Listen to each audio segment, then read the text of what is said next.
des années, j'ai vécu dans la même rue que Tommy Ungerer à Strasbourg. Et du vivant de sa mère, elle était très inquiète parce qu'il buvait beaucoup de café. Et elle pensait que le café, c'était pas bon pour sa santé, que c'était une boisson plutôt satanique. Alors il venait en secret et en cachette boire des grands bols de café au lait chez nous à la maison.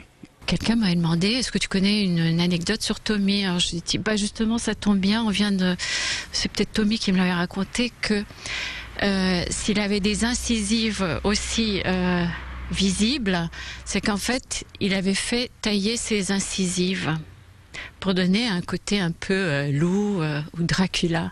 Et je raconte ça à cette personne qui était dans le milieu des musées. Et alors, ça l'avait fasciné et on m'a demandé, mais est-ce que tu en as d'autres des comme ça? Parce que ça m'intéresse. Voilà. Je me rappelle, à la semaine alsacienne de Hambourg, il a failli casser la figure au restaurateur parce qu'il avait traité de façon un peu brutale notre ami Germain Muller. Parce que Germain avait touché une bouteille de vin. Et puis du coup, on s'est tous fait lourder du restaurant. On a fini dans un restaurant du port. Mais devant le restaurant, il a dit à nous deux. Mais comme il sait qu'il ne faut pas être le premier à frapper, l'autre n'a pas frappé, donc on est parti. Nous devions déjeuner ensemble et j'ai vu arriver dans la salle de restaurant un grand monsieur habillé d'une veste en velours côtelé et avec des bottes, donc un air un peu rustique, on va dire.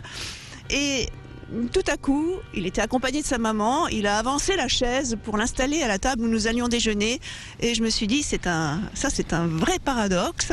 Et finalement, c'est ce qui caractérise toujours encore Tommy.